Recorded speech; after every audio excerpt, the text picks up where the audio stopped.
Hi friends, good morning to all of you. मेरा नाम है मीना मलिक और आपका मेरे यूट्यूब चैनल पर स्वागत है। अगर आप मेरे चैनल पर नए हैं तो प्लीज़ पहले मेरे चैनल को सब्सक्राइब करें और अगर आपको मेरे चैनल की वीडियोस की नोटिफिकेशन चाहिए तो बेल आइकन पर क्लिक करना बिल्कुल मत भूलें। चलिए आज मैं आपके लिए लेकर आई हूँ कंडक्टर, इंसुलेटर और डाइलेक्ट्रिक के बारे में। तो अब हम पढ़ते हैं कि जानते हैं कि कंडक्टर क्या होता है, इंसुलेटर क्या होता है और डाइलेक्ट्रिक क्या होता है और इनमें डिफरेंस क्या होता है। अगर कंडक्टर को कंडक्टर बोल रहे हैं तो उसके पीछे रीज़न क्या है और इंसुलेटर को इंसुलेटर क्यों बोलते हैं। तो इन सब चीज़ों के बारे में आज हम जानेंगे। तो चलिए बढ़ते हैं हम आगे।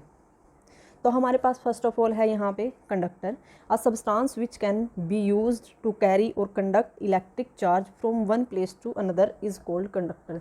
तो अगर ये तो थी इसकी डेफिनेशन, जो बुक की डेफिनेशन है, ठीक है। बट हमें समझना है ये चीज़, हमें ये चीज़ ये नहीं है कि हमें सिर्फ उसकी डेफिनेशन से रटना है उस चीज़ को, नहीं, उसके ऊपर एक्ट करना है, उसको समझना है ताकि वो लंबे टाइम तक हमें याद भी रहे। तो कंडक्टर क्या होता है? कंडक्टर एक ऐसा सबस्टेंस होता है जो हमारे इलेक्ट्रिक चार्ज है जो उसको कैरी करके एक जगह से दूसरी जगह ले जा सकता है, मतलब ट्रांसफ़र हो सकता है उसके अंदर से करंट, ठीक है। तो जो कंडक्टर होते हैं वो गुड कंडक्टर ऑफ इलेक्ट्रिसिटी होते हैं। जो कंडक्टर होते हैं वो इलेक्ट्रिसिटी उनमें से फ़्लो कर सकती है और इलेक्ट्रिसिटी भी तभी होएगा ना जब उसमें करंट होएगा, और करंट तब होएगा जब चार्ज फ्लो करेंगे। तो चार्ज भी उसमें से फ़्लो करते हैं, करंट भी होता है और इलेक्ट्रिसिटी भी फ़्लो करती है, ठीक है। तो अब हम इसके कुछ एग्जांपल देख लेते हैं। तो सबसे जो बेस्ट एग्जांपल है कंडक्टर का वो है silver. Silver one of the best conductor है, ठीक है। और अदर एग्जांपल अगर हम देखें यहाँ पे तो हमारे पास है कॉपर, आयरन, एल्यूमिनियम, मर्करी, कोल एक्सेट्रा। और जैसा कि अगर हम रियल लाइफ से रिलेट करके देखें तो जो ह्यूमन की बॉडी है वो भी एक गुड कंडक्टर है, और जो हमारी धरती है, अर्थ है, वो भी एक गुड कंडक्टर है। अर्थ कैसे गुड कंडक्टर है? जैसे कि हमारे जो पोल्स होते हैं जहाँ से जिन पे वायर्स लगी होती है, जब लाइट आती है तो उनमें एक अर्थिंग की वायर भी होती है। वो अर्थिंग की वायर क्यों है? क्योंकि वो धरती में गाड़ी हुई होती है, और जिससे क्या होता है जो करंट उसमें से एक्स्ट्रा होता है वो उसमें फ़्लो कर जाता है अर्थ में। तो अर्थ में इससे तभी फ्लो करेगा ना अगर वो गुड कंडक्टर होगी तो इसका मतलब जो अर्थ है वो हमारी गुड कंडक्टर है, ठीक है। अब कुछ लिक्विड भी होते हैं जो गुड कंडक्टर होते हैं, जैसे सोल्ट सॉल्यूशन, एसिड और अल्कलाइज।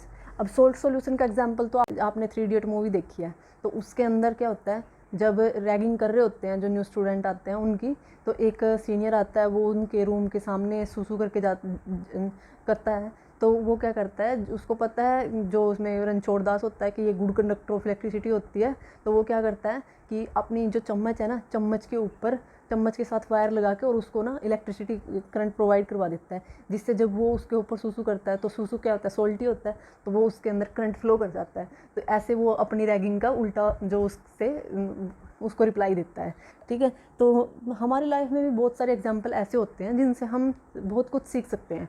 अब क्या आपने सोचा था कि जब हमने ये मूवी देखी 3 इडियट कि इसके अंदर ये करंट क्यों फ्लो किया? अगर आपको सोचना चाहिए था उसके पीछे भी, क्योंकि हर चीज़ के पीछे एक रीज़न होता है और वो होती है टेक्नोलॉजी, साइंस, ठीक है। तो चलिए अब आगे हैं हमारे पास जो ये हमारे कंडक्टर है ना, ये हम क्यों बोलते हैं कि इसके अंदर कंडक्ट कर सकती है इलेक्ट्रिसिटी? ऐसा क्या होता है इसके अंदर कि ये चार्ज को कैरी कर सकते हैं? इसके अंदर होते हैं फ्री इलेक्ट्रॉन्स। वो जो फ्री इलेक्ट्रॉन्स होते हैं वो फ्री टू मूव होते हैं, मीन्स वो ईजिली मूव कर सकते हैं एक जगह से दूसरी जगह, लेकिन वो उस एटम को नहीं छोड़ के जा सकते, क्योंकि एटम को वो सिर्फ कुछ स्पेसिफिक सर्कमस्टांस होते हैं तभी छोड़ सकते हैं। उनको अगर अच्छी एनर्जी मिले तब जाके छोड़ के जाएंगे, अदरवाइज वो उसके आउटर मोस्ट सेल में घूमते रहेंगे, और उन्हीं की हेल्प से वो चार्ज भी क्या होएगा, जैसे वो एटम मूव करेगा एक जगह से दूसरी जगह, तो वो जो आउटर मोस्ट सेल में इलेक्ट्रॉन्स हैं वो क्या करेंगे, उस चार्ज को या इलेक्ट्रिसिटी को अपने अंदर गेन कर लेंगे और उसको साथ साथ में ही घुमाते रहेंगे। तो ऐसे मूव करते हैं, कैरी करके ले सकते हैं वो, ठीक है। अगर हम उसमें कोई एक्सटर्नल फील्ड अप्लाई करवा दें तो क्या होगा, जो हमारे इलेक्ट्रॉन्स होते हैं उसमें वो क्या है, ड्रिफ्ट करना स्टार्ट कर देते हैं against the direction of field, means move करना स्टार्ट करते हैं। जिस डायरेक्शन में हम इलेक्ट्रिक फील्ड अप्लाई करवा रहे हैं ना, उसके अपोजिट डायरेक्शन में मूव करते हैं वो। फिर उसके बाद क्या होता है इसके अंदर, जो उनकी फिक्स्ड, वैसे तो क्या होता है, जो इलेक्ट्रिक फील्ड से जो रेजिडुअल एटम्स बच जाते हैं जो न्यूक्लियस के अंदर, वो क्लोजली बाउंडेड होते हैं उससे, ठीक है। तो मीन्स अब यहाँ से ओवरऑल जो हमारा रिजल्ट आया वो रिजल्ट ये आया कि जो कंडक्टर है ना वो क्यों कैरी कर सकते हैं चार्ज को, क्यों इलेक्ट्रिसिटी के गुड एग्जाम्पल होते हैं, वो गुड कंडक्टर होते हैं, क्योंकि उनके अंदर फ्री इलेक्ट्रॉन्स अवेलेबल होते हैं जो फ्रीली मूव कर सकते हैं, ठीक है। जो जिनके ऊपर ज़्यादा बाउंडिंग नहीं होती किसकी, जो अपना न्यूक्लियस होता है उसकी, ठीक है। तो वो मेटल के अराउंड घूमते रहते हैं, जो भी एटम है मेटल है जो भी है उसके अराउंड घूमते रहते हैं, ठीक है। और उनको अगर हमें फ्री करवाना है बिल्कुल परमानेंटली, तो उसके लिए तो हमें अलग से एक्सटर्नल फील्ड अप्लाई करवानी पड़ती है, एनर्जी प्रोवाइड करवानी पड़ती है, जिसको वो नॉकआउट करके बाहर निकल जाते हैं, ठीक है। अब हमारे पास सेकंड है इंसुलेटर। तो इंसुलेटर होते क्या हैं? इंसुलेटर हैं हमारे जो कंडक्ट नहीं करते इलेक्ट्रिसिटी को कंडक्ट नहीं करते, तो हम बोल सकते हैं पुअर कंडक्टर ऑफ इलेक्ट्रिसिटी, जिसके एग्जांपल क्या है हमारे पास ग्लास, इबोनाइट, रोड और प्लास्टिक और माइका और वैक्स, पेपर और वुड, ठीक है। ये भी सभी के सभी एग्जाम्पल हम अपनी लाइफ में देख सकते हैं कि जिनसे क्या होता है करंट फ्लो नहीं करता।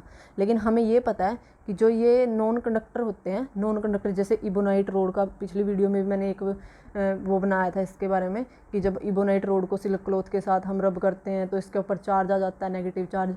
उसकी वजह क्या है, ये क्या है, नॉन कंडक्टिंग है। वो चार्ज जो आता है वो स्टैटिक चार्ज आता है, वो थोड़ी टाइम के लिए आता है, वो ये नहीं है कि परमानेंटली उसके अंदर रहेगा, ठीक है। तो परमानेंटली उसके अंदर रखने के लिए तो उसके लिए बहुत सारी प्रॉपर्टी वो भी करवानी पड़ती है, ठीक है। लेकिन ये क्या है, एक नॉन कंडक्टिंग है, मीन्स एक इंसुलेटर है, तो इसके अंदर सिर्फ हम इंड्यूस करवा सकते हैं थोड़ी देर के लिए।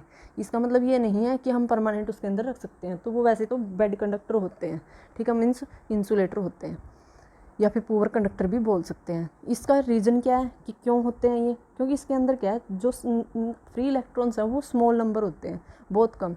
तो जो इसके इलेक्ट्रॉन्स हैं वो ज़्यादातर टाइटली बाउंडेड होते हैं न्यूक्लियस के साथ।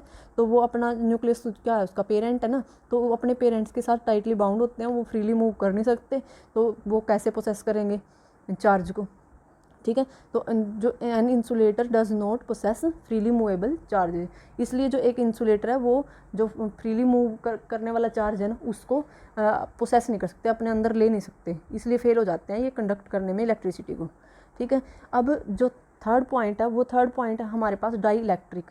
तो डाई इलेक्ट्रिक होता क्या है, जो इंसुलेटर्स होते हैं वो डाई इलेक्ट्रिक होते हैं, insulators are also called dielectrics. तो जो डाई इलेक्ट्रिक्स हैं वो कंडक्ट नहीं करते, वो भी इलेक्ट्रिसिटी। जब सारे इंसुलेटर हैं वो डाइलेक्ट्रिक बोल दिया हमने, वो क्या कंडक्ट नहीं करते। कंडक्ट मीन्स एक जगह से लेके दूसरी जगह लेके जाना, ठीक है। लेकिन वो क्या करते हैं, जब हम उनके ऊपर एक्सटर्नल फील्ड अप्लाई कर देते हैं तो वो जो उनके ऊपर चार्ज इंड्यूस करता है ना वो सरफेस के ऊपर अपीयर कर देते हैं।